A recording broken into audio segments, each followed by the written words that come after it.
अस्सलामुअलैकुम दोस्तों, आप देख रहे हैं रिलायबल वर्ल्ड और मैं हूं अंसर सियाल। दोस्तों, जिस तरह कहते हैं कि म्यूजिक की कोई सरहद नहीं होती, सुरों की कोई सरहद नहीं होती, इसी तरह से जराइम की भी कोई सरहद नहीं होती। आज मैं बात करूंगा दो ऐसे लुटेरों की जो कि अपने ग्लैमर और अपनी शोहरत का सहारा लेकर लोगों की इज्जतें लूटते रहे हैं। मैं बात कर रहा हूं राज कुंद्रा और उस्मान मिर्जा की।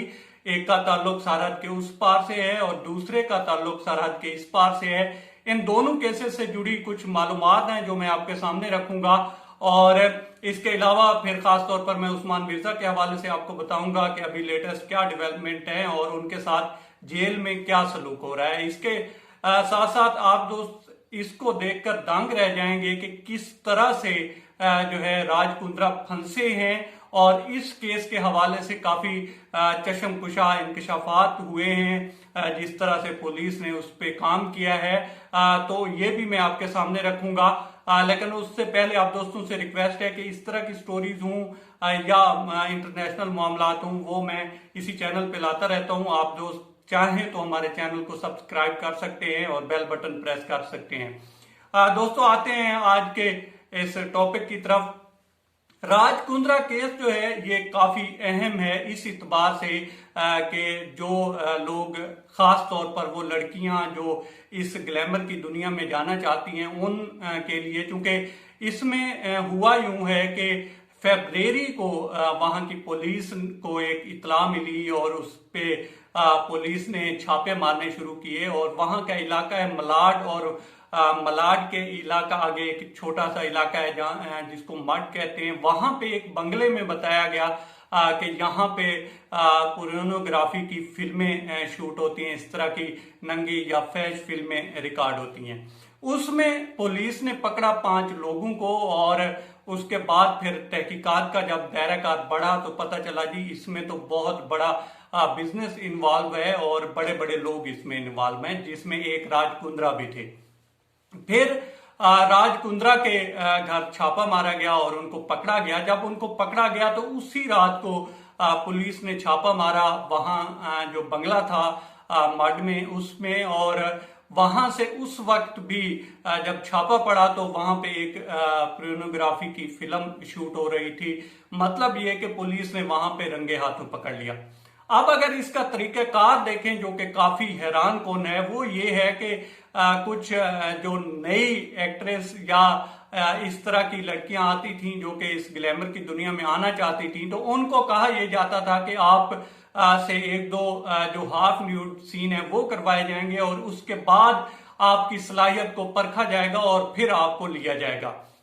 अब होता यह था कि जब वहां पे लड़कियां जाती थी तो वो हाफ न्यूड को जो है फुली न्यूड उनकी तस्वीरें बनाई जाती थी और उसके बाद फिर उनको ऐसा ऐसा इन फिल्मों की तरफ लाया जाता था और फिर जो है इससे प्रॉपर एक यूं कह लें कि फिर बिजनेस चलता था। एक पूरी चेन थी और फिर एक वेबसाइट थी जिसके ऊपर उनको दिया जाता था।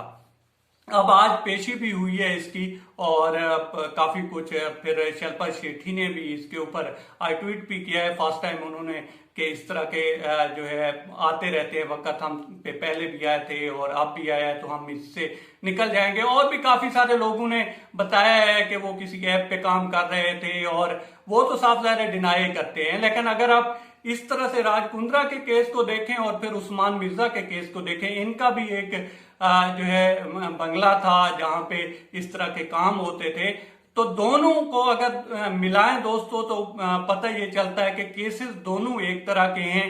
फर्क सिर्फ इतना है कि एक बंदा जो है ग्लैमर का सहारा लेकर लोगों की इज्जतों को लूटता था और दूसरा जो है धौंस धांधली करके, जैसे उस्मान मिर्जा ने मार पिटाई करके उस लड़की की जो है पूरी एक मूवी भी बनाई और उसके ऊपर जिस तरह से टॉर्चर किया गया वो तो सबने देखा है, जिस तरह की वीडियो सामने आई। तो दोनों केसेस में कोई फर्क नहीं है, सिर्फ एक ही फर्क है कि एक ग्लैमर का सहारा लेता था और दूसरा रोब और धूम धांधली का जो है सहारा लेता था। लेकिन अगर आप इन दोनों केसेस की आगे जाकर देखें तो इन दोनों केसेस का जो ताल्लुक है वो इसी तरह की वेबसाइट से ही मिलता है। मतलब कि एक ही जगह पे इसके ताने बाने जाकर मिलते हैं। और इसमें हमारी साइड पे भी इसकी तहकीकात हो रही है। कहीं ये मूवीज जो हैं या इस तरह की जो क्लिप्स बनाए जाते थे वो कहीं डार्क वेब पे तो नहीं दिए जाते, जहाँ पे कहते हैं कि चाइल्ड पोर्नोग्राफी और इस तरह का जो है मवाद होता है। अब बात करते हैं उस्मान मिर्जा की लेटेस्ट सिचुएशन की। जो लास्ट पेशी भी थी दोस्तों, वहां पे भी कहा यह जाता है कि उस्मान मिर्जा रो पड़े और इस तरह की बातें हुई वहां पे। लेकिन साफ जाहिर है कि जिस तरह से पूरे मुल्क में गम गुस्सा था और उसके बाद अभी वो वापस आए हैं और अब उनको फिर जेल में भेजा गया है और वहां पे खास तौर पर उनके ऊपर जो है नजर शफकत रखने का, शफकत से मुराद आप समझ रहे होंगे कि किस तरह की उनको बेहतरीन तरीके से ट्रीट किया जा रहा है। और वो तरीकाकार आप समझ सकते हैं कि किस तरह का पुलिस का होता है। अच्छी खासी जो है उनको जुतम पेजार किया गया है। और आगे भी कुछ वुजरा हैं जिसमें आज फवाद चौधरी तो खुलकर ही बोल पड़े हैं कि मैंने इन केसेस को स्टडी किया है। इसके अलावा भी एक केस उन्होंने बताया है, उस पर भी जाकर मैं आगे एक व्लॉग करूंगा, उसके हवाले से भी काफी मालूमात आ रही हैं और उस पर भी मैं एक आगे व्लॉग करूंगा। लेकिन बहरहाल अब उस्मान मिर्जा के हवाले से भी यही लेटेस्ट अपडेट है। और मैंने इसी चैनल पे एक पहले भी व्लॉग किया था और मैंने बताया था कि कौन कौन सी दफात पुलिस लगाने जा रही है और एग्जैक्ट एक दिन बाद जो है पुलिस ने वो सारी तफसीलात बताई थी और उन्होंने बताया था कि कौन कौन सी हमने इसके ऊपर जो है दफात लगाई हैं और पुलिस ने इसमें कोई कमी तो छोड़ी नहीं है।